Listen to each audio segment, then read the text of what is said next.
Hey, hey, hey. What's happening? How you doing, Doc?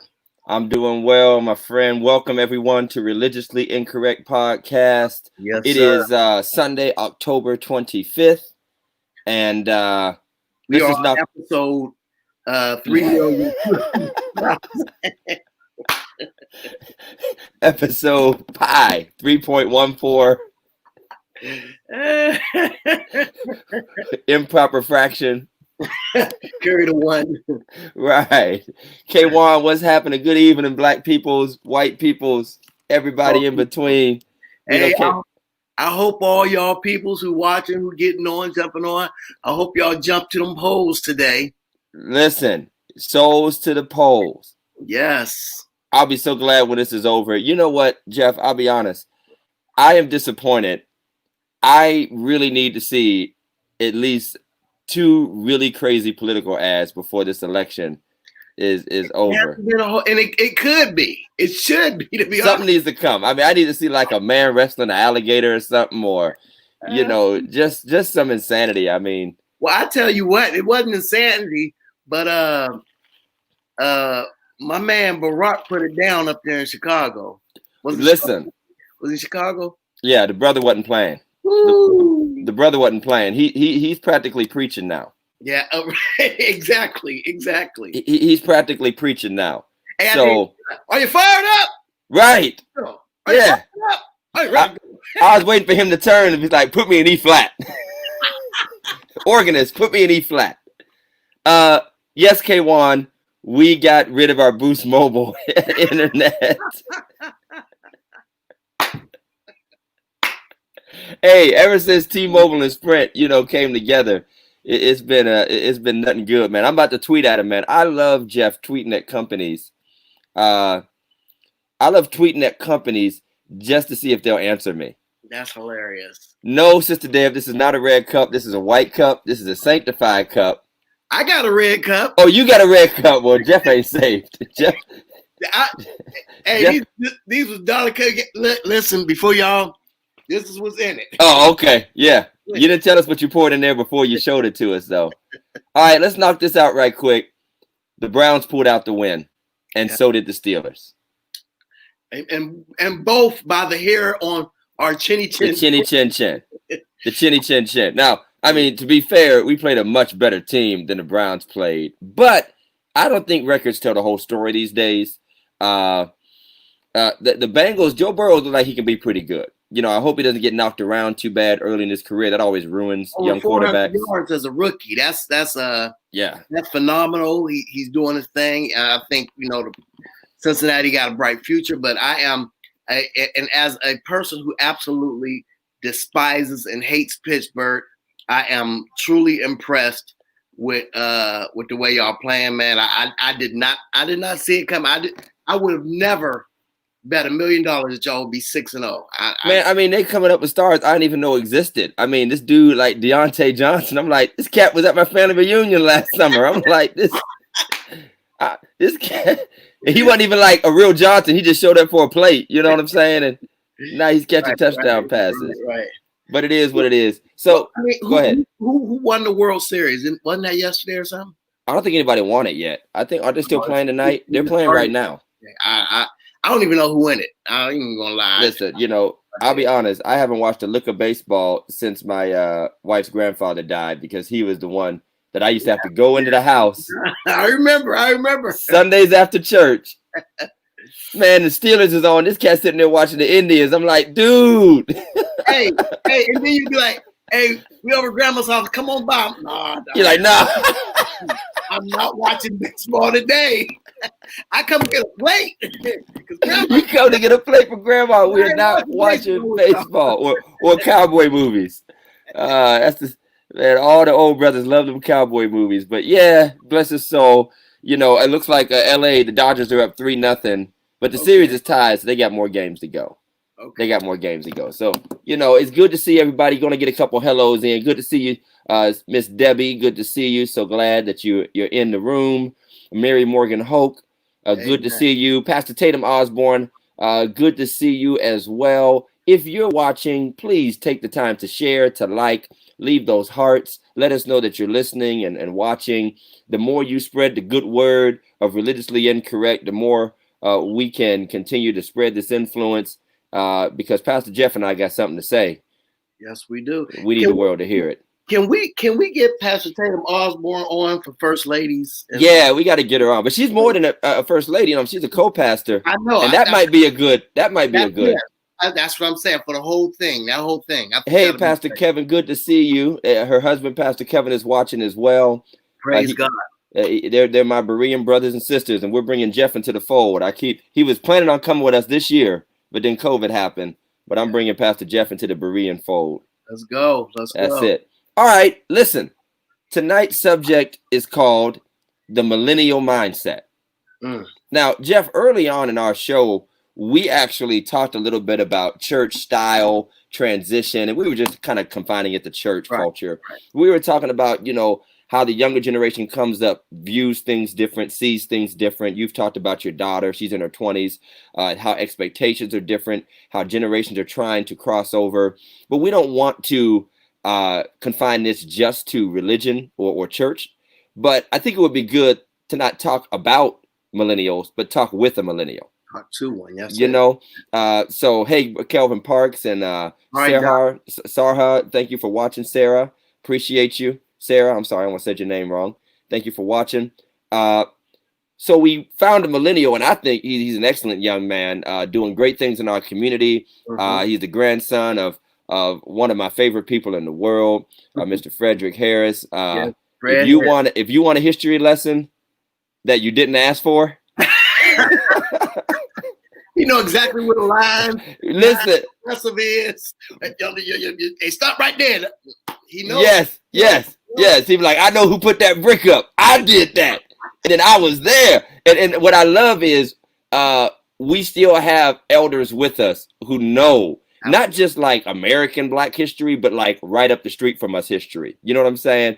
So Mr. Harris is a political genius, former safety service director in the city of Warren. This is his grandson, who is an entrepreneur, a young native of the city of Warren, Ohio, making it happen. And I'm really proud of him and many other millennials who are doing the thing. They doing the doggone thing. People talk so much about how our young people are lost and ain't about nothing, but that's a lie, man. There's more people doing positive things in that younger generation, and they're just not on the news, thank God, looking crazy because they're too busy grinding. Absolutely. Right? That's a great thing. So our guest tonight, welcome to the Religiously Incorrect stage. Everybody, give it up with some hand claps, some hearts, and some likes for Mr. Darius Harris. Mr. Darius Harris. Welcome, brother. Welcome, my brother. How you doing, man? How's it going, my brothers? Man, we're doing well for a Sunday night. We took our preacher naps. Yeah, gotta get them good preacher naps, eh? Listen, here's chicken. Yeah, some chicken. Some chicken. Hey, Zena, how you doing? Your mama on. Say, there you go. Listen, when mama tune in, now we can't cuss or nothing. We can't. That's true. We can't act up. But here's how it goes on a Sunday, for a preacher or any church person. You get your service in, you eat something and you watch the first game. And I can guarantee you, no church folk are watching the 4:00 game, or at least we don't get past the first quarter because we'll be knocked out. The previews, we watch the previews like a mug. It'd be knocked out. So we just woke up. But Darius is, you're the CEO and you started your own company. And I'm so proud of a young Black man, a young millennial called TRF Marketing. Yes, and I'm wearing one of your shirts right now. Matter of fact, let me stand up and show it to y'all. We stand as one, the Friends of Liberation Historical Foundation, a project he's working on with his grandfather. You're working on that with Mr. Fred Harris, right? Yes, sir. And he also did our I Vote Black t-shirts. And I'm just going to shout him out. We work with different vendors and companies, and I don't mind spreading the love all around. But if you need some work done, man, check out Darius. Get a quote, Listen, Doc, I'm going to be calling. Matter of fact, after the show is over, we're going to talk because I need something done ASAP. Yes, sir. Yes, all right. sir. See what I'm talking about? Let me get that commission, Darius. Let me get 10% of them sales. Hey, I got you. Why don't you start off by telling me about that? What was the Friends of Liberation? Yeah, tell me about that foundation. What is that? So what it is my grandfather. He started up the whole organization and everything. And what we're doing is we're documenting all African American history across the whole Mahoning Valley. And then we hopefully it gets bigger than that and we can document across the whole entire America. But first, we're doing all the basics solely documented in the Mahoning County. Okay. And I love it. At the Still Valley. Wow. I love it. And like I said, we were introducing you. There's so much rich history right here. You know, the church, Pastor Jeff and I, the churches we pastor, Progressive and Second, there are a wealth of history. I mean, people have come through our churches over the years, the decades, that really make up who we are and where we come from. And that brings us to one of our, subjects that we want to talk with you about, politics and faith from a millennial perspective is, I know it grieves me, and I'm sure Pastor Jeff feels the same way, that we're a little bit older in this journey. We're not quite at, grandfather stage yet, but we're now, we're on our way though, with families and all that, is we see the gap. And what's weird is people who might be your grandfather's age, people who might be in their 50s and 60s automatically assume that because I'm in my 30s, because Jeff is a young pastor, that we automatically have a lock on you. Like we automatically know what you're thinking, how to reach you. People tell me all the time, oh man, we just need you. If you reach all them, I'm like, look, if I could, they'd be all up the second right now. Right.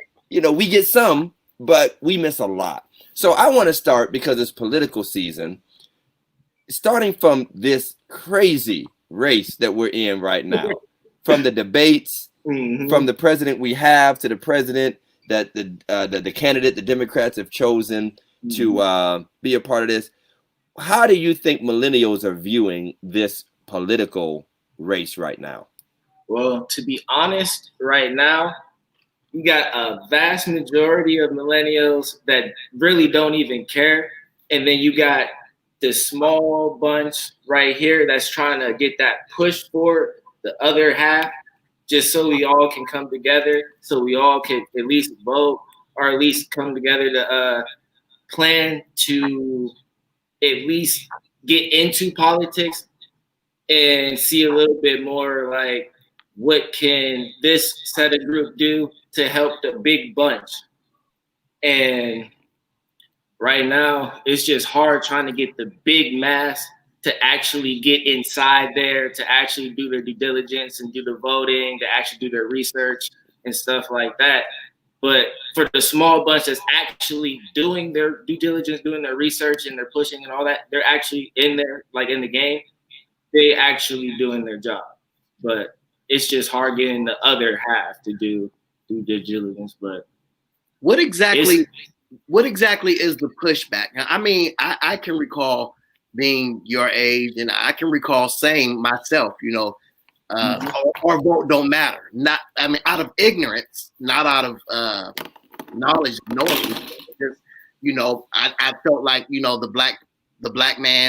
young black man's vote didn't matter, and they don't care about the hood and all of this and all of that. What is the pushback from our young African Americans, young brothers and sisters, period? You just said it right there. That's the pushback. Like I said about the large portion that doesn't actually go into politics, doesn't do the voting, they feel like their voice doesn't matter because everything that they're trying to do, it's like the older generation, they're not trying to listen, actually hear us out to see what our plans is, what do we want to do for the future. They just want to they got their mind already set. Like, you're going to do this, and that's just how it's going to be. And that's why that's the big pushback right there. I saw a meme on Facebook, and honestly, I hate to see it because it's cynical and I feel it discourages people. But at the same time, you can't deny it's true. And it was a meme that says, the hood before the election, the hood after the election. And it's the same hood. And you know what? Wow. I've been living in Warren for 38 years, man. It's the only place I've ever known outside of going to college. And I've been walking around the west side of Warren, in particular, the 6th Ward, 2nd Baptist. I go for my walks.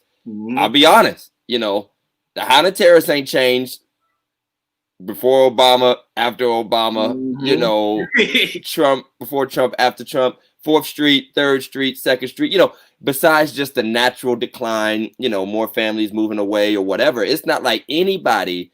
And if somebody said my vote doesn't matter, I mean, and so I want to talk about this, because when you talk about that vote not mattering, and then a lot of our older elders, and they're not wrong, they talk about what does matter, but it doesn't always matter to you immediately. Right. So they'll say things like, you know, vote for health care. You know, what about your grandparents? You know, what about this? You know, what about, they'll take away your Medicaid, your welfare, your this, your that. Honestly, do you really believe, and maybe this is a yes, no question, that all that'll just go away if you don't vote the way they tell you to vote? No. Okay. But I mean, that's a fair answer, because honestly, things do get drawn back over the years. Sometimes, you know, benefits are expanded. When I was coming up in the 90s, and I was like, you know, my grandparents had CNN on all the time, so I had to watch this stuff. Like 24-hour news was just coming up when I was young. I remember when they had adjusted welfare, what they called welfare to work. You remember welfare to work, Jeff? Yep. Mm-hmm. Now, I was too young. I'm just a kid with a 2-parent home working GM, so it's not my life. But I'm hearing about, you know, people I know go to school, you know, after so long, they're going to put you off of welfare. You got so, you know, long to get to work and, you know, and all that. And that was in the 90s under Democrats, you know. But honestly, sometimes you just don't see the immediate thing. And I want to hit one other thing and ask you a question out of this. We're often told to vote because of our elders and our ancestors who marched and suffered and bled and died. And I'll be honest, sometimes it feels like we keep beating you guys up with that message, and that you respect the fact that people bled and died for your rights, but that doesn't change the fact that you don't see the immediate effect of your vote. So besides the historical thing and the vote for your grandparents, my question would be, what's not being said that you want someone to say to you about voting? Well, we want to know, like, for voting, like, the whole process to us, it seems like everything moves too slow. Okay. Everything's been the same way since it's been the same way since I've been born. The whole process ain't nothing changed, is basically what I'm saying. And we're all still in the same predicament as what we were. I mean, not saying we're in the same predicament. We're slowly progressing forward and forward and forward throughout, but there hasn't been nothing, like no big changes, like major things that we actually asked for. Like how you said about Warren, it's been the same way since I've been alive. Like nothing's changed. And it's like we do all this asking and stuff for all these politicians and stuff. And like they get the vote, they're gone. You don't hear from them again. And it's like we keep doing this and they keep doing the same thing to us. And it's been the same thing throughout the years. And then it's like maybe once every blue moon, they'll give us a scrap and then we're satisfied. And then it's like, what are we going to do with the scrap? It's like we take the scrap and then we basically give it back. We don't do nothing with it. We don't build off of it. And that's basically what we see with that process. Okay. That's where when I look at it, to me, I look at these young millennials and I see that, you know, our politicians are saying a lot of the right words, but the actions don't line up with what they say. And so it gives them hesitance and it gives them pause to, you know, really step out because, you know, you said all these things and you've never made good on the words you said. And, you know, that's just a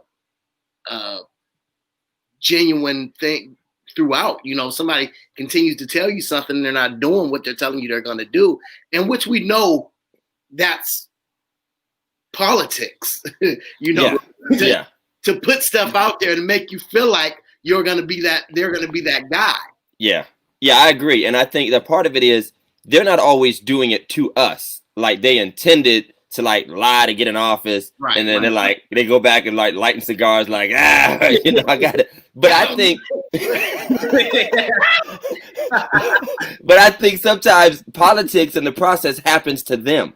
Yeah. I think a lot of idealistic people run for office and they get bogged down. I watched the John Oliver show and I wish he didn't cuss so much because he has some amazing insight. He's pretty liberal. but he does tell the truth statistically about things. He talks about like how much time congressmen and senators have to spend just doing fundraising, how they spend most of their time fundraising so that they can keep up for every next campaign, and that they have to, not just on behalf of themselves, but on behalf of their party. They're required to do so much phone calls, literally, like they literally might as well work for VXI or Lorica, we used to call it West.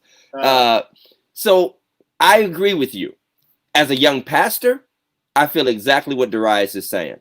One of my biggest complaints about church, is, truth be told, it got me in trouble. Young, hot-headed. I still push a lot.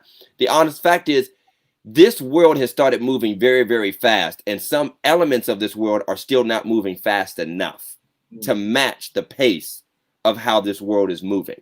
And I really do believe that the Black community, in a way, it's a tension. And I see a lot of comments. Elder Rosetta Carter, bless you. Thank you for your comments. She's an advocate with Action in Youngstown, the Mahoning Valley, all around. And she does have a point that to build that critical mass you were talking about, Darius, getting that mass together, it does take time. Do you know how many times the evangelicals lost, the religious right lost, the conservatives lost, while they were steady building steam, steady building steam, steady building steam? The next bam, they're basically running it from the 80s on through. Like, their presence has basically dominated the last 40 years of our politics, the religious right, the moral majority. Now, these folks was preaching against rock music and society going down since like the 40s and 50s. They were.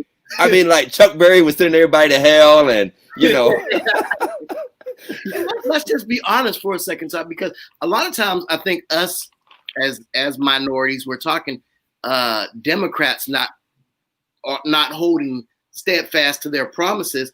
But when you look at what Trump built his campaign on, which is basically building the wall and ending Obamacare, neither one of those are gone. Neither one of those are dead. The wall ain't built, and right. Obamacare is still around. So. It's still around, and you're right. But I'll tell you what, man.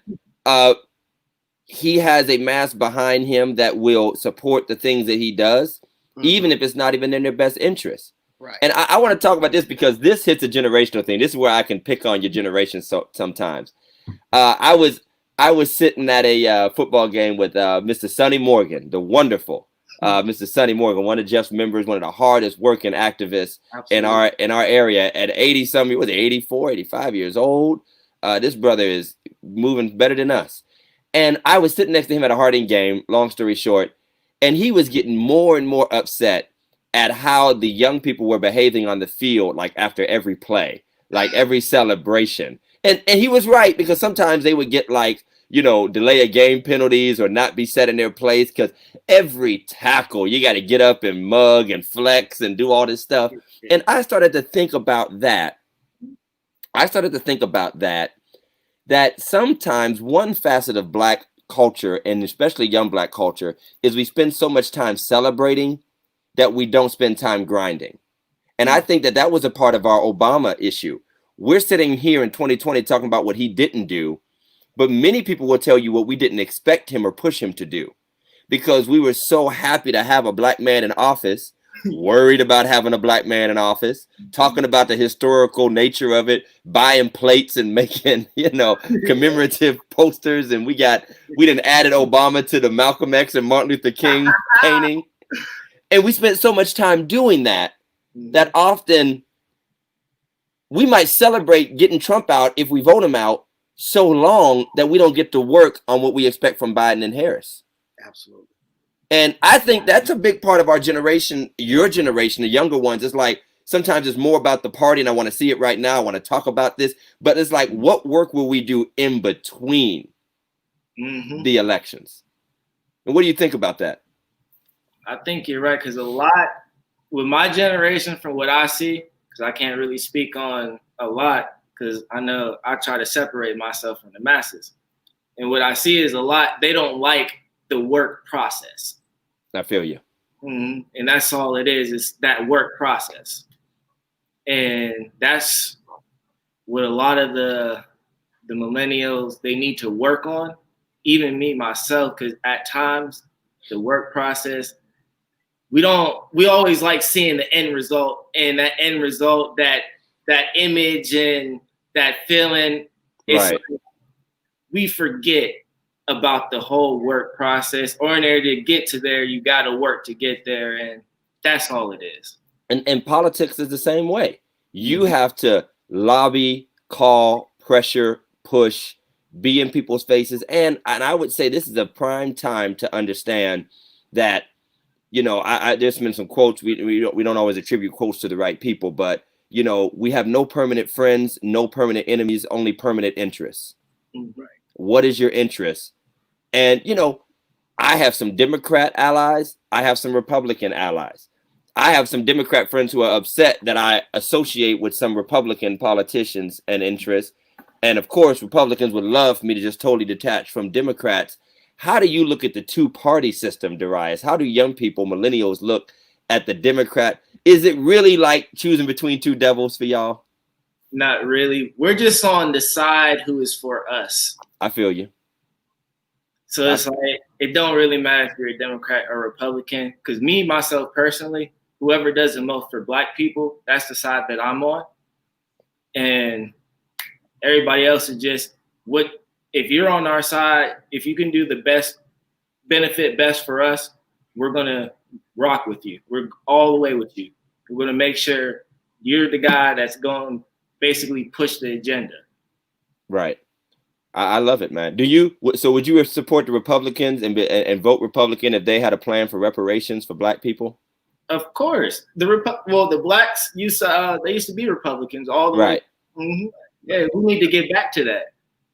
Hey, we got a young brother that knows his history, and that's a beautiful thing. Yeah. And that's true. You know, I had a white friend who sent me an article, you know, and it was one of those real slanted articles about, you know, did you know that Democrats started the KKK, and did you know that the first Black senators were Republicans? And I said to him, yes, you know, I'm aware of that. You know, I'm aware that Republicans are the party of Lincoln. I said, but you know what concerns me more is that after that history of Democratic, at least what the Democratic Party stood for at that time, after that history, knowing all of that, the atrocities, undoing Reconstruction, you know, progress, running Blacks out of politics, you know, removing from them the right to vote that they actually had for a while in the 19th century, I said it's sickening for me to think that by the time the 60s and the 70s rolled around, the Republicans actually thought that was a good idea to take on that angle for their own political purposes. So it's like, you saw what happened. Many of those Southern Democrats are what we used to call Dixiecrats.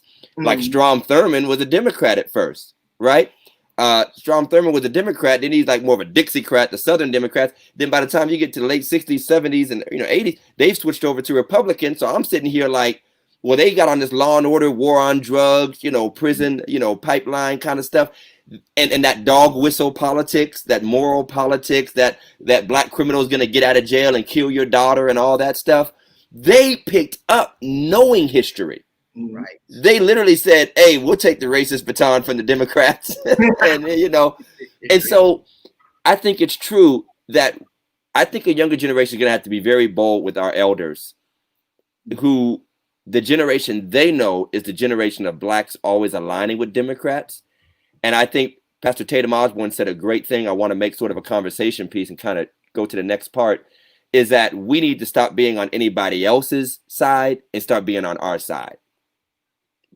So I'd like to ask a question, Pastor Jeff, that Pastor Tatum Osborne posed, and Mike, you can put it up on the screen. The question was, do you think it's time to take the lead for our change instead of waiting on politicians to do it for us? Do you think it's time to take the lead for a change? Well, I mean, I think we have to. I mean, how much as far as taking the lead? I mean, and you mean in the community, as far as, you know, doing what we can do as pastors? I think that's a great thing to try to take the lead. But I think we have to try to marry politicians or politics and religion as far as bringing it together, because there's only so much we can do for our community outside of, you know, what the politicians can do. You know, I need to work with my councilman. I need to work with my mayor.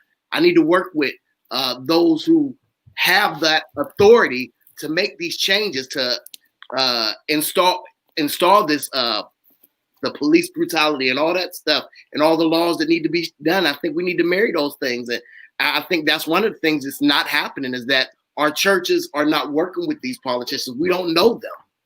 And I'm not saying all of them. Yeah. But it's a lot. Darius, go ahead, and I'll give my perspective. All right. To answer the question, do you think it's time to lead? Yes, because me personally, I feel like first, I don't want nobody to take the lead for me that doesn't know me, if it makes sense. No, I got you. Definitely. So I feel like we need to take the lead first so they can take us seriously. Because if you keep asking or keep looking for something instead of just going out to get it when it's already there, because we already have the resources locally. We got, like you said, you don't know the politicians that's in the local community and stuff like that, but there's ways to where you can get there. Just go down there and storm them. They don't know who you are, and they'll possibly, like I said, they can't run away from you forever if you go there every single day. So right. They can't keep ducking you. So it's like there's different ways and different alternatives that you can do, and then also it's like there's different, like you got different like other community leaders that you know. It's like go to them and y'all connect at a local like community level, then go down to city hall and then build from that. Because you can't build nationally unless you got something already there.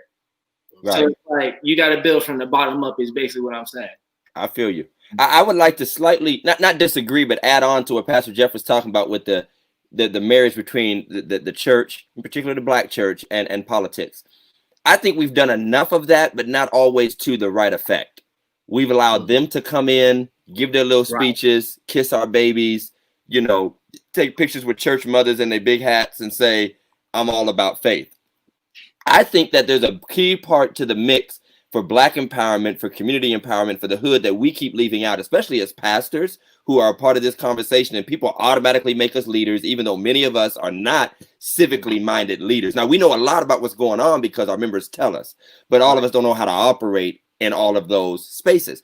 We have to not just try to be politically powerful, but we have to work on being economically powerful. And even as I'm thinking, I'm almost making a personal commitment that instead of inviting politicians to my church, I need to start inviting CEOs to my church. Yeah. I need to invite some of these people I have sat at tables with that, I would give, if Secretary LaRose, which I have no problem him getting up and talking to us about voting or what's happening, or if our mayor comes, we honor him and allow him to talk about what he's doing in the city. But maybe I need to get that bank CEO to come and say hello to my congregation. Maybe I need to get that one who owns several corporations and is running these businesses, because you know what? The politicians can promise jobs, but the business owners actually are hiring people. And I have had more direct contacts with people, who can help provide opportunities. I have people who call me and say, do you have a young man who would like to work, who's willing to train, a hard worker? And I feel like we need as a church, as a community, to start marrying what I would say economics, faith, and personal values. Mm-hmm. And so to add to that, as far as taking the lead, we have to be more cognizant and aware of what's going on in our communities, person to person, and actually take the lead in addressing those things before somebody from the outside tries to handle it. So I think we need to understand money is power, and we do have money, and we need to wield that power. We have a lot of money here. I love those walk the walks that you do. And please understand, I was not talking about them coming in. No, I know. I know you know that. I'm just saying. Yeah. I'm saying, like you said, we have to make, even when they make those, holding them to the promises that they do. And like you said, grabbing some of these businesses in. And I do think that's what I meant by adding on to you. If we had business allies speaking with us, because their money talks, even the money we don't have that they have. And if they start to interact with us more and they have the same concerns, and some of the major players in regions or in cities are saying, you know what, mayor, you know what, governor, I want to see this change because this community is an economic base for me. This community is an employment base for me. This community is where young Black men and young Black women are going to be employed by me. And they're saying that this is what they need to live more fruitful lives. And, you know, just like bus boycotts, it doesn't always have to be boycotting. It can be using business to add on to our pressure.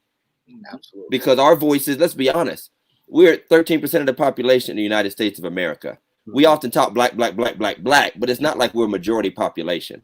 We're 10% of the population in Trumbull County. All right. You know, sometimes we kind of overstate our influence and don't understand the meaning of the collaboration with others. Mike Ingram has a great question. That's a great question. Before we read that off, I want to just ask you real quick. Earlier you said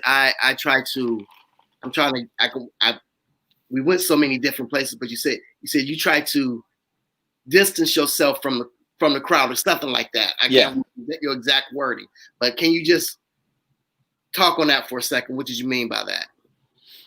Well, me personally, it's when I say distance myself from the crowd, it's like a lot of people, they move one way, and I like to observe a lot. And I see people going through like a lot of cycles. They keep falling down. They keep putting themselves back in the same predicament every single time. So when I say I don't like to do that, I like to basically improve from all my failures. Okay. And that's the basic means of that. Okay. I feel you. Mike Ingram has a wonderful question that I think is excellent for this discussion. As a millennial, Darius, how serious do you take celebrities such as Kanye or a person like Ice Cube when they enter or give input in the race? Well, I don't even take them serious at all because because at the beginning, like at the end of the day, they're entertainers. You got to put that in perspective. So, and then you also got to look at what they do behind closed doors. They say one thing on the screen or in their music, but yet they live a totally different life. And it's like, whenever they have inputs and stuff like on like either businesses or like politics and stuff like that, it's like they really play the pool to what is the party going to do for them. That's the game that they play, because they don't even live the same lives that we live on this level. So you got to also put that in perspective. Like they live in they got different taxes that they pay than us. So it's like the way how it's set up is they need whoever can do something for them inside office. So whenever they say their stuff, they just want to basically split the vote. That's how I view that. So do you think that they are really truly concerned about you in Warren, Ohio? No. Or do you think they kind of like the status of being able to be a spokesperson because of their celebrity? That's what it is. Because you got to think, if they didn't do nothing for Warren, Ohio before, are they going to do anything for Warren, Ohio now? Right. Do you hold any of them different? Do you believe that? Because I mean, just personally, I like to listen to D.L. Hughley. I think he has a heart for politics. He does. He's real. Right. So that's why I think there are some of them who really has a heart, and it might not be Warren, you know what I mean? But it's for the average citizen. And so I think some of them really have a heart. For me, you know, Kanye ain't one of them. But well, I think that I have mixed opinions about Kanye. Yeah. Well, I think that they do have a platform that the average black person does not have. But it's always hard to trust anybody who you feel is detached from your everyday life experience, no matter what color they are, and no matter what. I mean, come on, man. We know, of course, I wasn't even allowed or supposed to listen to Ice Cube when I was a kid, but you know, my big brothers, you sneak and do it, and there's no doubt where they came from. But we've all learned, and I'm not saying you forgot where you came from, but what you said, Darius, is they don't pay taxes like we do. They don't live like we do. I don't know how much time they spend. I'm not saying they have to spend time around our neighborhoods or even wherever they live, but it's not like they're in the grind every single day. So I do believe there's a concern, but there's also a detachment. And then I worry, and I got jumped on about this on Facebook, you know, like, I'm glad that people like Ice Cube have this contract and whatnot, but sometimes I worry that that can be exploited by a party. I ain't heard President Trump say the word platinum plan one time in any debates, any of his speeches. So apparently we over here fighting about this platinum plan and arguing with each other about Ice Cube and Kanye and we didn't tore each other down, cussed each other out on Facebook. Who's a sellout? Who's this? Who's that? Who doesn't understand how the game works? And we doing all this crazy stuff. And the president, who they're supposedly negotiating with, ain't said one word about it in the debates. And I feel like almost like somebody you dating. Like if you can't mention me in public, then we, you can't. If he can't mention that he's doing something for black folk and specifically say that he is working on this plan or has sat down with black leaders, I have a problem with us spending so much time arguing about it. Jeff, you want to read the next question? Yeah. Before I read that, I just want to. I'll not disagree. But no, disagree, Doc. Let's fight. Just, and I'm not taking up for all these, but when we say, and I know you're talking about detached as far as money, but I think some of these guys, when they hear about the killings, feel it just as much as we do. I feel you. Black woman, when Beyonce or one of them gets on TV and makes a heartfelt, so when we say it detached from us, I know that they're in a different tax bracket, but the color of their skin is still the same. That's true. Yeah, that's true. That's, I feel you. Okay. The question is, what challenges do you have as a millennial finding other millennials to collaborate with on building programs, businesses, pushing for change in the community, etc.? Very good question. Go ahead. Ego. Okay. Jealousy, all that. So it's not just preachers. Every aspect. Because it's like everybody, it's either they just don't believe like whatever mission, like whatever it is that y'all trying to go for, they don't believe in you. They got their own agenda. They want to either go in there and copy what it is what y'all doing and do it on their own. And they just like to talk down, but that's the biggest problem. I have to say: ego, jealousy, envy, all that. Wow, I agree, man. I mean, I that works at every stage, every endeavor that we try to do as a people. That always comes up. I want to say one thing, and I want to be the old curmudgeon. So if y'all want to attack me, y'all can. I know we have a mostly older audience, but I think there's a values gap with younger generations. Mm-hmm. And when I say values, I mean that as I'm a pastor, a father, and I do come literally from old school values. And there's been a gap in what's been passed down with the last few generations of what acceptable behavior, living, language, whatever. And it used to be this big gap. Like if you're about something, if you're really positive, making change, you just had this certain moral way of living. And even if you was a little messy, you just kind of keep it out the way. You leave that on the side. But now there's just this wide open, like I have dudes like, man, I want to partner with you in the community. I'm like, dude, you're going to come to the park, pass out book bags and smoke weed the whole time. Right. You're going to smell like that. You're going to smell like it. You're going to, all 5 of your baby mamas going to be there cussing and fighting each other. And you act like it's normal. And then if I say, yo, we can't really have that element, hey, tone down that music. Hey, don't turn that on right now. Don't talk like that. You're judging. And I'm like, yeah, but there always used to be this, like, if you're doing good work, you kind of sort of were expected to portray a good image. And the idea of what a good image is now is really distinct from our older generation to our younger generation. And when they see y'all, they just don't see good images. And I think that's some of their problem, because they just don't accept, like their parents didn't accept them dressing different, mini skirts, whatever it is, might have been back then. But even younger people don't respect sometimes that you do have to mold a different image and behavior and attitude to operate in certain serious places, at certain serious tables. Mm-hmm. To sit down with a group of preachers, you can't come in just, hey, this is how I am, this is what I do, just accept it. Like, nah, you to be honest, no. Not at every level. If I want you to come to Jesus, yeah. Right. If I'm about to partner with you on business or put my public face on you, nah, man, nah. I'm not saying you're not gonna have your drawers out and standing on the stage with me talking about we pushing for political change. Do you feel we put too much value as older people on a certain dignified image?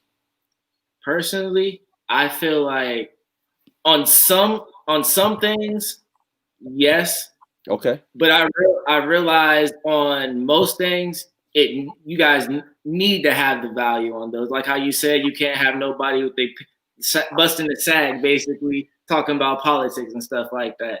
It's like you gotta.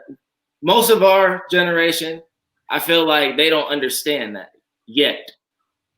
Like a lot of us still have that young mindset.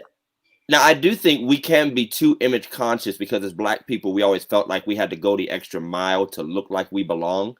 And I think that there's a younger generation that's bold and courageous, and we think it's ignorant. We think it's, you ain't got no home training. But really, some of you are way more secure in yourselves than we are. Absolutely. And I'll be honest, than we are. Absolutely. And honestly, whether you wear a suit and tie or whether you bust a sag, you're a voter. Whether or not you go to church every Sunday and sing hallelujah, or whether you just kick it with your boys here and there, you still care about what's happening in the community and want to see people rise up. So honestly, it's not always judgmental. It's just a distance. Age gap. It's just a distance age gap of expectations. It's like I was raised like unthinkable. And we always joke about them old mothers looking up people up and down, but we were all raised with a certain thing. If I said I was going to come kick it with you, Darius, out with your boys, and we're going to go to the spot where y'all hang out, and I show up with a preppy sweater on and some tight khakis, y'all going to look at me like I don't belong, right? You're going to look at me like, this place, this space, you're supposed to come a certain way. We're going to make sure the old school player. Yeah. I come in my pimp suit, you know what I'm saying? My Todd going to come looking like Mr. Rogers, Mr. Rogers sweater on. Like, yo, what's happening to Madden? What's going on? Everybody like walking out. Oh man. Let's hit another question or comment. They just had one. There you go. Alfie Birch, thank you, Brother Birch. Good to see you, Elder. Some of the new generation may know how to bring value to a situation, but they don't understand how to lead their generation. That's true. That's true. That can be very true. That could be very true. And I think that's wisdom of looking. And you're not the only ones. I think sometimes we are too nostalgic and we kind of fantasize and Disneyfy our Black heritage to act like everybody was listening to Frederick Douglass and everybody was listening to Martin Luther King and everybody was behind W.E.B. Du Bois. Nah, they had a segment of people who believed in them and followed them, and then somebody else had a different philosophy and said, no, we should go this way. Some were Malcolm, some were, Martin, some were W.E.B. Du Bois, some were Booker T. Washington. And then they all only captured the hearts of so many people because just like our society, a whole lot of folk were just trying to put their head down and live. They wasn't trying to fight for all these higher ideals and put themselves in danger. They're trying to put food on their table every day. And I think we kind of want to make everybody a justice fighter and a warrior. And that might not be everybody's, place. So I feel like we should be more gracious with you all, that you're not the first generation to be divided and unfocused and, looking for a leader. We've definitely made these people into heroes now when other people were like, I don't know about them. What do you see? And I know we haven't got here yet, and maybe this can be a lead way into this, but what do you see from the church or the pastors that are coming up, especially in your city? What do you see from particularly us now? What do you see from pastors or the church itself? And be brutally honest, brother. We want to hear the millennial mindset. How do you feel? Grade the pastors. F. Oh! F. But no.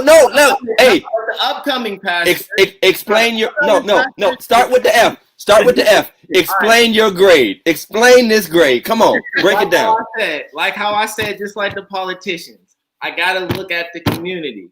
So it's like I gotta look at things from a higher level, higher perspective. I see a lot of churches, I see a lot of pastors in the same community, and everything's divided still.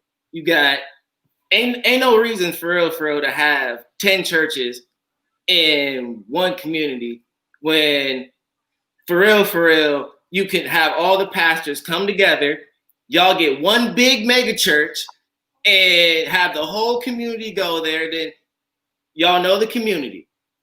everybody, all the community problems can go right there in the church. If anything goes wrong, everybody knows about it, basically. Then you'll have if anybody in the community got a business, you'll know who has businesses in the community. And it's like the church and the local community, the businesses can work hand in hand. Then on top of that, it's like I said, going down to the political office, you got enough firepower to where y'all can go down there. So that's why I said F, because there hasn't been no building. Me personally, that I've seen, but now I have seen building. That's why I said now I've seen, like you, Pastor Todd. I follow you a lot. This is my first time meeting you, Pastor Stanford. No problem. I don't know. I don't personally know what you do, so I can't speak on you. So I can only speak on what I've seen. But I have seen Pastor Todd doing his thing, so I do give him his props. It's appreciated. Mm-hmm. And you said about, and everybody's going to ask that same question, what you said about young leadership. Elder Carter said it, but who's in charge? Everybody wants to know if we all come together, if we all buy this big building and we do this and do that, who's in charge? And honestly, and I've thrown that out there and taken my hits. Pastor Jeff knows, man, I put this joint in the Tribune Chronicle. All the churches should come together, because you know what? Because I'm super stupid and I just say stuff that comes to mind. And I'm not wise enough to just be quiet like everybody else. But, what a lot of people just say, hey, God didn't tell me to do that. God didn't tell me. And you can't tell me that God didn't tell me. He has not told me to go down the street and partner with Pastor Todd or Pastor Jeff and get other churches together. He didn't tell me to do that. He told me to do what I'm doing, and I'm going to do what God told me to do. Brother, it is what you said. It's a lot of ego. Mm-hmm. It's a lot of ego. And I mean, I would never question what anybody said, what God said to somebody, but you're about to question it though. Go ahead. So what's going on speaks. Your congregation speaks. Mm-hmm. The life of the community speaks, and it's just a reality. And so I understand what you're saying. I mean, when you have the black pastor, the most powerful man in the black community. And I do think, I don't like to always use the word divided. I've said this several times. We're diluted. We're like Kool-Aid with not enough sugar. Mm-hmm. It's like we're there. We look like we should taste like something. We look like we should be doing something. And we all probably are in this mix, but we're not condensed enough to make the impact. And go ahead. I'm sorry. That's just a reality that we just can't. I can't force anybody. I can speak my opinion, and I know I have, but I can't make nobody that's been at this game for 30, 40 years say, all right, I'm going to close my doors and go over here. Would that be wonderful? Yeah, but I do know that because of what we're going through, and Pastor Harrison just said it. Thank you. Pastor Harrison said more churches are now considering it, though, because of the virus. And what I would say is that Black people need to realize that we are by nature a slow moving people. We're a play it safe people. But if we're going to truly progress, we probably need to think more radically and progressively about everything, and not some liberal Democrat. When I say progressive, radical, I'm saying for us, what will work best for us for future generations. Business, what you said about the church, our communities, we need to start thinking radically, envision a beloved community, and start saying, what would that look like? Maybe it's going in and buying property together. Maybe it's trying to get houses. Thank you, Elder Carter. White churches are doing it. Didn't I tell you about that, Pastor Jeff? They went from church mergers to, they call it now adopting churches. You ain't telling me about that one. Yeah, so it's not called mergers anymore. It's called adopting. And that's just another term for a stronger, just like adoptive family, a stronger church taking on a church that we can be considered weaker, so that they can sort of pull the best and the most out of it. And I do think Black churches need to consider it a lot more. Let me talk to you. Let me ask you, since we're already out there, since we're already here, let me ask you another thing. Because I have a son-in-law who's very strong-minded. He has very strong opinions about the church, very spiritual, very strong-minded and spiritual. But a lot of what he says will never do us any good because he's not in the church. Okay. He's, so you can have all these opinions and wake up every Sunday morning at home, and it never does the church any good. So a lot of your generation just refuse to come in. And so how can you guys change anything from the outside? Sound like politics to me. Sounds like the same problem. How is your son-in-law, is he actively doing the Lord's work or actually doing who he out in like the community? Because like necessarily, it's like how I feel. It's like he doesn't go to the church and stuff like that. Does he actually make an attempt to like at least talk to a pastor about? I mean, he does. Yeah, I can't say he doesn't do that. Yeah, he does do that. But I mean, and I'm not just, putting him on the spot. I'm talking about so many of our young brothers and sisters who just completely, they're bypassing the church and, saying that they have this relationship outside of the church. Do you have a problem or is that the way you feel, that you don't have to go to church anymore? That's basically how, we're not saying go to church anymore. I call it basically bringing, not necessarily like church, or basically bringing like enlightenment or something like that wherever you go. Okay. Like you don't necessarily have to be inside the church to do the Lord's work. You just actively do it as you like basically live, like helping people out day by day. Like, what can you do to make the next man better or the next woman better during the day? So maybe that's how I think his perspective is, because that's what I do. That's my main reasons why I don't sit inside the church and I don't go to church anymore, because I grew up in the church. And for what I realized, as long as I'm out doing the Lord's work and I don't have no evil in me while doing it, and I still give back at the end of the day, that's all that should matter. Because at the end of the day, the Lord, he's not going to send me to hell just for not going to church. That's how I feel. Okay. As long as I'm out there doing his bidding, basically. Let me push back a little bit and ask, knowing the history of the church and the good things that have been accomplished through the church in the Black community, knowing that it has always been a center, do you not see value in being together for the sake of getting to know people, strategizing, the mass you were talking about earlier? Mm-hmm. How do we get a mass of people together? How do we get people on the same page?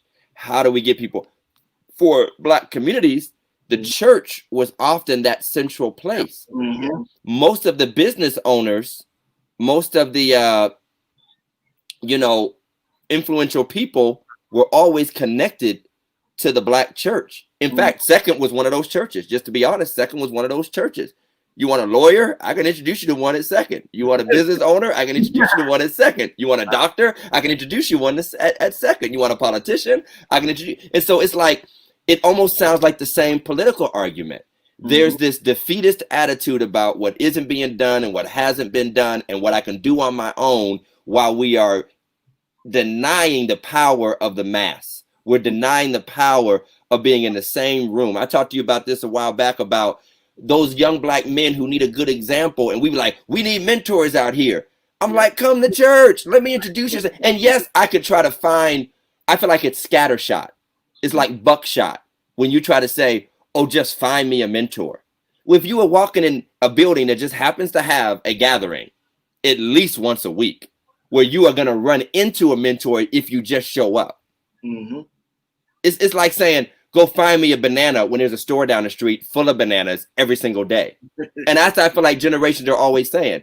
Go find this. Let's find empowerment. Let's find unity, but let's not go to the place that's already set in our community. And I will say this. We have to accept that everything that is of value is normally organized among people in some kind of way. Mm-hmm. And I have yet to see some other entity organize people together besides what we've been able to do in the church. Okay. Churches doing souls to the polls are still one of the biggest outreaches for voting in the Black community.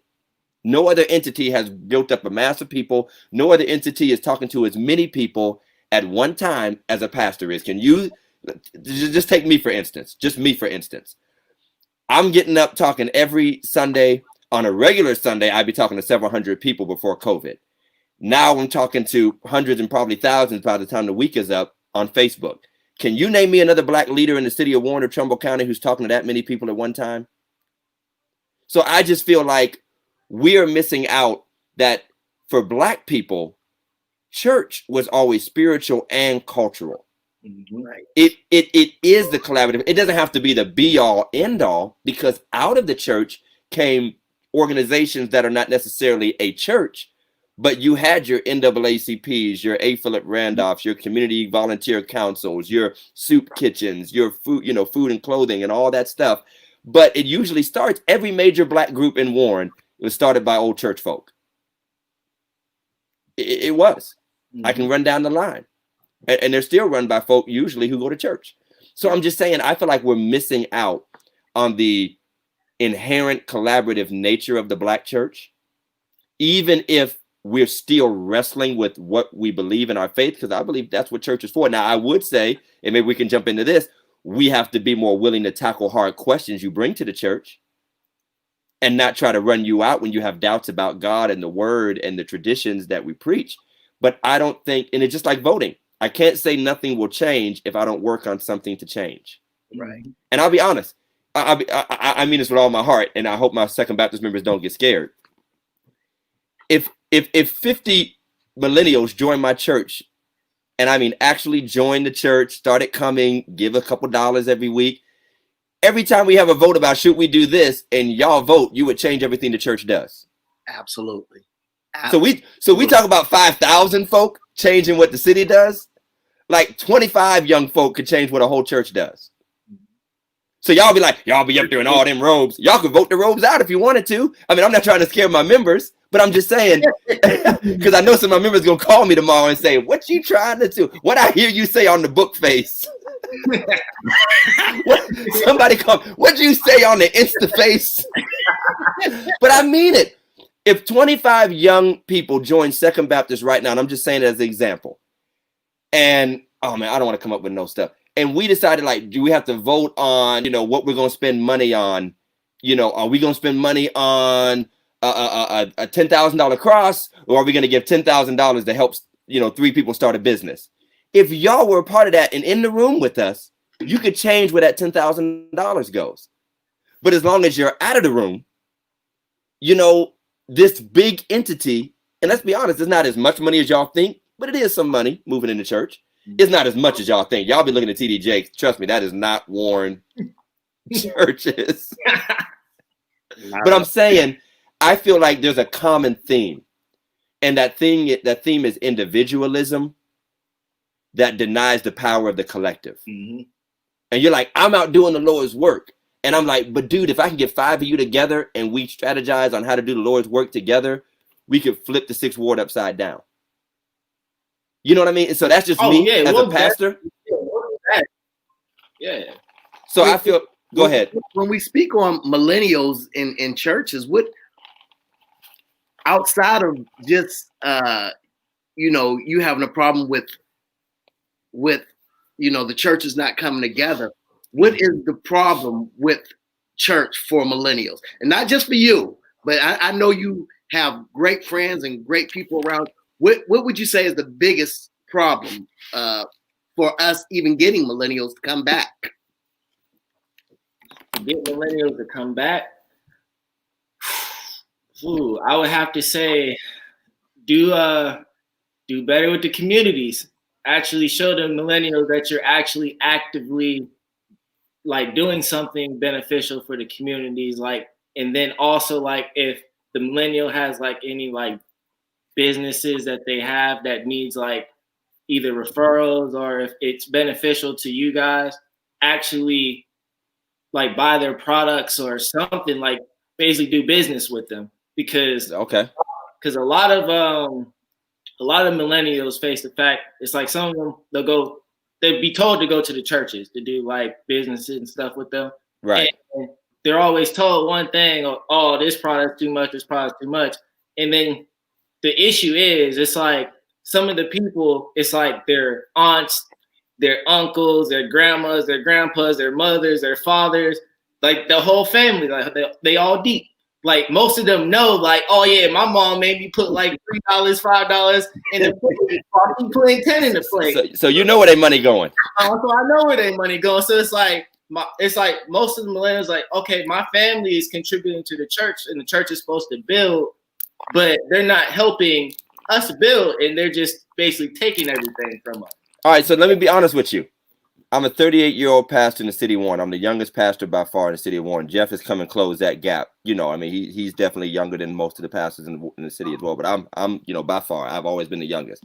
Mm-hmm. You just said I'm that dude, and I'm not blowing my own horn. You just said that I'm that dude. You are. I'm sure other millennials see that, because I'll be honest, I feel it. They reach out to me, they inbox, but I'll be honest, I don't see them. Okay. I don't see them. Let me ask you this real quick. Let me ask you this: if Pastor Todd and I done a Millennial Monday once a month, would you be willing to get 10 of your friends to come out to it? Yeah. Okay. Because I think we got to meet you. You know, we have to meet you all halfway where you're at. Honestly, when we went through this COVID thing, one of the issues, I actually had a dream, and I have no problem being transparent. I know we're coming up on time. Mike about to give us the hand clap. I feel it coming in my spirit. You know, so what I did was, with the COVID thing, to kind of solve the problem, people coming back to church and all, is, you know, we could get a little bit of a crowd on Sunday, and it's just not safe. A lot of older members. So we split it up. And honestly, my personal dream, and I didn't push it as much, because sometimes I don't know how. We all have weaknesses. A lot of preachers don't like to admit it. I created a 6 o'clock service on Saturday night, and I was really hoping young people might want to come to it. Now, promotion on that. I didn't promote it at all. I just kind of put it out and said, here's our service option. So when it comes to young people, I didn't go out and say, young folk, come to this, come to this, come to this. But let me turn the corner right quick. Honestly, if you come at 6 o'clock on Saturday, you're still just going to get a song and a sermon. Mm-hmm. It's not like I'm getting up like just to talk to y'all. Yeah. And sometimes I worry that no matter what moves we make, what we know is church, and the you know, I'm a preacher. I'm a preach. Mm-hmm. You know, I'm gonna get happy. I'm a hoop. The organ gonna play. And sometimes I hope that our millennials respect that. Like, hey, if you rap, you rap. If you preach, you preach. If you sell, you sell. You do what you do. So I want people to come, but I don't want them to be like, oh, you know what? This is the same thing I could have got at grandma's church. This ain't no different just because it's Saturday at 6 o'clock. But I know, to be honest, I preach to the crowd that's in front of me. And if I still got mostly 40s and 50s and 60s and 70-year-old people who are showing up and supporting, you know, now 15, 20 young adults walk in, I might not be rolling on the floor so much. Give me 1 second, Charles. Oh, okay. Yes, sir. So does style make a difference in whether or not you'll engage in church? Yes, it does. It makes a huge difference. Okay. It's like a lot of the millennials, they don't like the old traditional church where you got to sit down in there 3-4 hours. And it's like, brother, we out in 60 minutes these days, man. It's a COVID. It's a pandemic. And no, there's still some churches that be. I know. You're right. I say, you got to bring lunch snack with you, man. You got to bring a chicken wing in your purse. As I say, you doing your thing. Yeah. Now, I'll be honest. I've watched some churches who are very modern. I mean, many of them are not necessarily attracting young people who weren't already going to church. They might attract young people who were raised in church and just kind of like, you know, something more their speed. And that's usually because they're like really in tune. They listening to the new music, so they want to hear the new music. They're listening to the newest gospel, whoever. But I've not seen a lot of churches in our own areas outside of large metropolitan areas like a New York or a Cleveland or a Pittsburgh, really the style thing making the difference in whether or not young Black men and women who don't go to church start coming to church. I haven't seen that happen in mass yet. Matter of fact, I'll brag a little bit, and I'm sure Jeff is going to see this real soon at Progressive. My old hymn singing church has sometimes outpaced some more modern churches.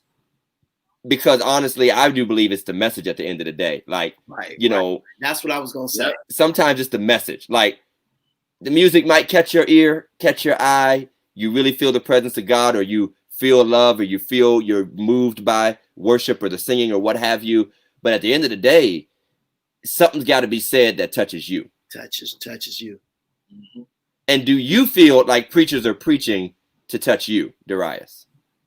Some yes, and some no. I say it just depends on who the preacher is, because most preachers, they drag out their message and it's not directly to the point. And whenever they get to the actual message, it's like they dragged it out so long that it's like you didn't even catch it, really. Okay. Yeah. Okay. So it's like as long as they get to the point and directly, like saying like they had like a 30-minute segment, everything directly to the point, that's what we're looking for. And yes, that's what, as long as I can feel it and it can personally help me out in whatever I'm going through, or later on in life, if I'm ever faced in that situation, because you never know with life. As long as I feel like it can help me, that's all we're looking for. Man, I'm appreciating your perspective. I don't know about Pastor Jeff, man, but I'm taking notes. I'm about to put a stopwatch. I mean, I've been working on it now. I can go a little bit, but I've been working on it because I know that time conscious does matter. And again, most of us who are preaching to people who don't mind a 45, 50-minute message. Mm-hmm. You know what I'm saying? And nobody's in front of me making demands to shorten it necessarily. I'm not saying, now I get a little comments, my deacon be like, you're a little long today, Pastor. My church to be full of millennials. I should have 3 million millennials in my church. Listen, right. I start off on 100. Right. In 2 minutes, I'm done. That is true. That is true. Hey, listen, everybody. We're coming to the end of our segment. We want to do a little bit of rapid fire. So if you have a rapid fire question, but while we're doing that, first of all, let's give a hand for Darius for being with us, for being an amazing, intelligent, talented. Hey, look, you look this brother up. Everybody watching, TRF Marketing. I ordered a batch of shirts. I was pleased with what I got.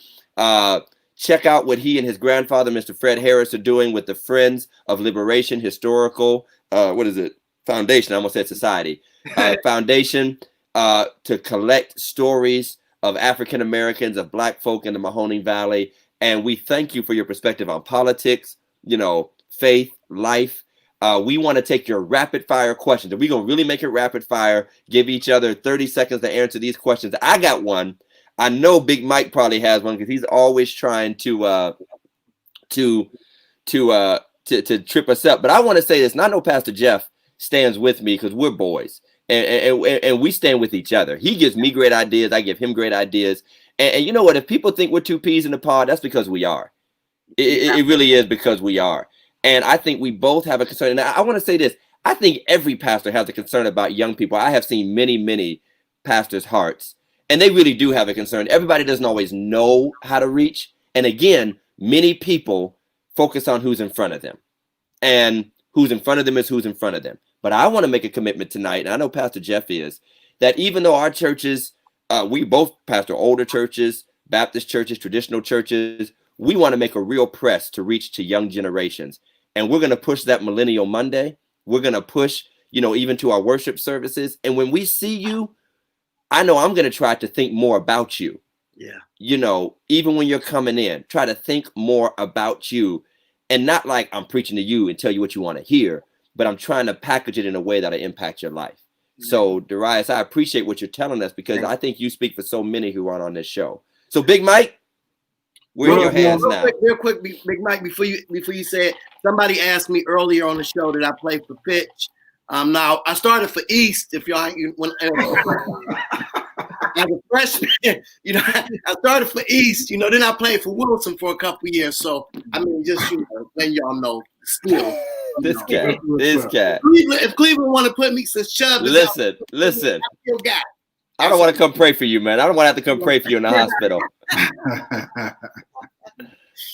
All right, go ahead. That's what's up. Yo, Darius. Yes, sir. Love having you, man. Great conversation.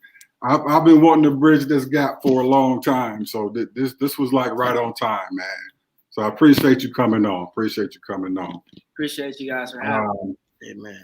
First thing I want to do, I always like to support local artists, entrepreneurs, and things like that. So I have to give a big shout out to my man, Tori Hawkins from Sharon, Pennsylvania. He's starting a clothing line. Actually, it's been out for a few years. It's called YGB. Okay. Unblessed. So check him out on Facebook. Check him out on YouTube. Instagram. Tori. Tory Hawkins. Torie Hawkins. Yeah. Now it's YGB, Young, Gifted, and Blessed. Young, Gifted, and Blessed. I'm 50. I got it on, but I'm 50 years young, gifted, and blessed. There we go. Hey, didn't you say you had a kid that went to school with Darius? I did actually. Yes. My oldest son, Tevin, ran track against him. That's all right. That's all right. All right. Rapid fire. First question. Actually, this is to you, Darius. Okay. Being a millennial, you guys are so into social media. Why do you guys live out loud? It's always like, you know what I'm saying? I see poses like, I'm hungry, I'm bored. Or, you know what I'm saying? I'm like, yeah, they be telling it all, man. I mean, these females be like, yeah, I just had sex like 2 seconds ago. Right. They roll over and be like, don't text me today. I got cramps. yeah, right. What's up with that, Darius? I call it living out loud. You know, that's the only way I can describe it. They just live out loud. I don't understand. I would say, in touch with our emotions, basically. Gotta express ourselves. You know? I understand that, but to everybody, I can't say we came like this. He said we came like this. We came out the package like this. I get it. Hey, you know what? If you put the platforms out there, somebody's gonna use it, and young people are always the ones that take hold of stuff. And I remember when Facebook used to be all these deep thoughts and milestones. Now it's like, look at my half-eaten hamburger. Right. Okay. Another one. Now, one of my biggest pet peeves on social media is when people say pray but don't ask questions. Like pray but don't ask questions. Right. I want the whole story. Exactly. Now, this question is for everybody. When you're on Facebook and you say you're gonna pray for somebody, do you really pray for them? I think about them. honestly, for me, I generally do right then. I might say a small prayer, type out a small prayer. Even today when I was leaving church, we had the food giveaway after to go to the polls. A lady asked me to pray for her aunt who was somewhere out of town, and I was like, okay, I will. And I walked away. I went right back. I said, we're gonna do it now. Because I know, I've done it right then. So. I get it. I'm not gonna lie, man. I'm like Todd. I think about him, but I don't always pray for him. I mean, let's be honest. Social media, we some people do, but most people don't take it seriously. There's so much being said. Mm-hmm. Take 10 seconds to scroll through your social media, and very little of that you actually take seriously. Right. Mm-hmm. I mean, you got everything like we just said, this petty stuff, sports stuff. Then right in the middle of that, it'll be something crazy like, I got 5 kinds of cancer. Somebody pray for me. And it's not a part of it. It's such a weird conversation to be a part of. So I think it's not because people don't care. It's because the platform has begun to mold our minds, to just be so scatterbrained and unfocused and then not taking everything seriously. So if I know it's a serious prayer request, but when it's that stuff like pray but don't ask questions or I'm going through something serious, honestly, most people don't have like the mental just sensitivity to really stop right there. Right. And most of our discernment ain't that strong to pray and don't ask, what am I praying for? I mean, the sky, right. I don't know. Listen, real quick, I don't know. I'm sorry. Dr. Jonathan Mason, thank you for joining us, first of all, Dr. Mason. But I didn't know what's wrong with red cups? That's the party cup, man. I have no idea what's wrong with red. I bought these so that my wife don't gotta wash dishes. You act like you don't know, man. You got styrofoam white cups are the sanctified cups. Red cups are the devil cups. Everybody knows that. This is Pepsi. Listen. No, man. We are not fooled by your props, man. We are not fooled by your throw-offs. This is Pepsi. You got Henny. Everybody knows it, Jeff. Everybody knows it.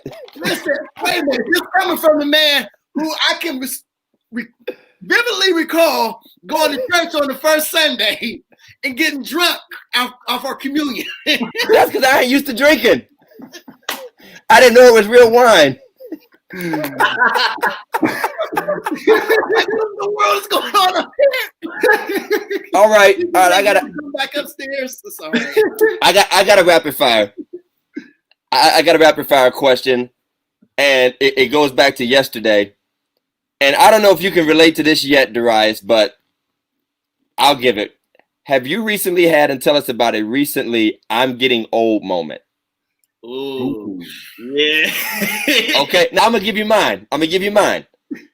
I had the distinct pleasure. I'm waiting on the picture to come.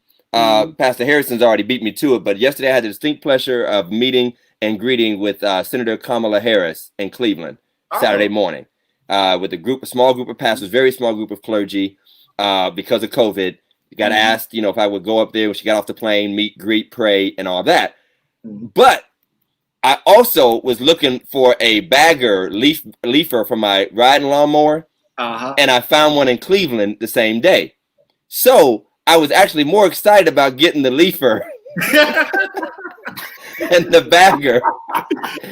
And the whole time we was waiting on Kamala, I was like, I wish she'd hurry up so I could go get this leafer.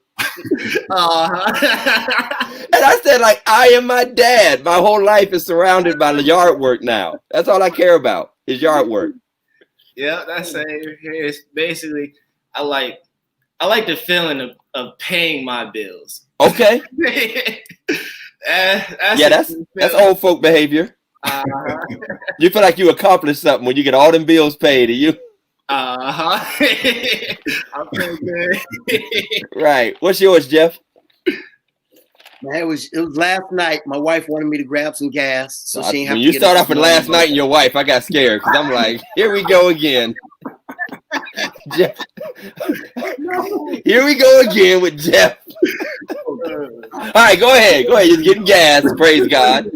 So I was tired. I just threw on whatever I had on, and I went up to the gas station, and I got out the car, and everything just started aching. For wow. some reason, I had some aches, and the guy was like, Pastor Jeff. I was like, you just happened to see me at this moment. Right. It was actually one of Danielle, Guari, whatever her name is, one of her sons. It went to Agape. He said, man, you getting old. Yes, I Yes, I am. Yes, you are. So that was the recent one. Okay. Yo, mine is, man, I used to be able to get right up in the morning when the alarm clock go off. Oh, yeah. Not no more. Not happening. No. You gotta take your time. Sit there for like 2 or 3 minutes and get ready. You gotta warm up. Myself. You're like an old car. Does anybody have any rapid fires out there in Facebook land? Yeah, come on, y'all. We got 5 more minutes. I'm gonna give y'all 5 more minutes. 5 minutes for rapid fires. We already over. Over. Hey, Larry gonna kill me. I told my son the other day, he was trying to get some bread. I told him, like my grandmother used to tell me, I said, ratch around there and get it. Ratch around there and get that thing. Ratch around there. Yeah, we don't want to go too long because Mike could be outside again in the cold, and we don't. Hey, I'm allowed in the house. You allowed? No, man. Listen. We think there's a whole conspiracy theory going on. That ain't even Mike's house. He broke into somebody's house. That house is for sale down the street somewhere. Hey, it was 40 degrees. I couldn't do it tonight, bro. We got one question though. We got one last question. This is the last one. All right. If you could tell young people in the city of I should say city of Warren, Youngstown, wherever, one thing, what would it be? Warren, okay. And I think this applies to any city. I would say to young people, take finance and economic strategy and power seriously at an early age. Mm-hmm. That's what I would say. Take personal finance and economic power and stability seriously at an early age. That's me. I know preaching and faith and I'm just talking practical stuff. That's what I would say. The same. And on those lines, I would say, and I know it's just along with finances, credit. You have too many young people where you can jump off their egos and land on their credit score. Listen, it is very important. Credit, and regardless of how much money you got, if you got credit, you can still get it. They can take a lot of things away. They can take away that credit score. So absolutely. I get it. My advice, stop living out loud on social media. Stop living out loud. That definitely bothers Grandpa Mike. Grandpa Mike is definitely bothered by y'all. No, I mean, the thing is, honestly, I hate Facebook as it is. The only reason I'm on it is for the free promotion. I'm gonna be honest. Yeah. It's like, when you see the name, you already know what they're gonna post about, what they're gonna complain about. Just stop living out loud. Yeah, I feel you. Darius, you get the last word. What would you say to a young person in the city of Warren? Yes, sir. For a young person in the city of Warren, I'm gonna add on to what you said, because you need to know economics, politics, finance, business, and maintenance, like financial maintenance. That's key, because you can have all the money in the world, but if you blow it all, then what you gonna do at the end? You're gonna be broke and poor. You can't do nothing. That's it. Learn how to build like generational wealth. Learn how to build that way, and then also learn inner peace. I feel you. I got you. We about to throw you in the Millennial Mondays, Darius. You're gonna be right there with us. Yes, sir. Deacon Darius. Thank you, Deacon Darius. Yes. Hey, your mama said she's going to sleep. So say goodnight to your mama, Darius. It's past your bedtime. I'm gonna FaceTime you. Okay. We gotta go, man. All right. Appreciate you, Mike. Hey, everybody. It's been a great show. Mike's gonna let himself out, and we're gonna say our goodbyes. Darius, thank you very much.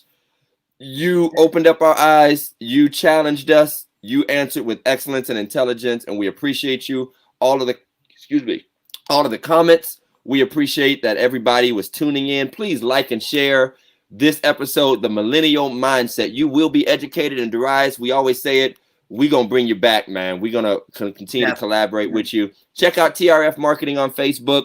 See if you can't give some business, or perhaps you have a project you're working on. Y'all got to have family reunions one day. You got to order them T-shirts. Rise, make sure you hit me up on Facebook. Get with me. I want to talk to you about T-shirts, man. Yes, sir. Thank you so much, Darius. You have a great night, and you take care. Thank you. Man, it's been a great night, Jeff. Been great, man. Listen, the day started off crazy. I'm on my way to church, man. I was at the corner of Northwest and what is that? Southern, and I see cops coming. About 4 cops. I had to pull up on the curb because I thought they was gonna hit me. Somebody running from the cop. Two flat tires, man. That's like, crazy. Where are you going? They want to go into church. I know that. I mean, no, not just flat tires, busted tires. How far you think you're gonna get? But we praying for him. I don't know. He didn't look like he got stopped. I tried to drive around to see if he got stopped. I don't know. Life is life, man. But hey, our final message is this: vote, and make sure everybody votes early and gets it in. November 3rd, last day. Please get it in. Please get it in right now. Get it in. All right. This is Religiously Incorrect. Check out our podcast on Spotify, on Apple Music, wherever you listen to podcasts. Follow us on Instagram, Facebook, Twitter, all your platforms. Go to the website, religiouslyincorrectpodcast.com. Get your gear, your shirts, your hoodies. And until next time, Mike, take us out.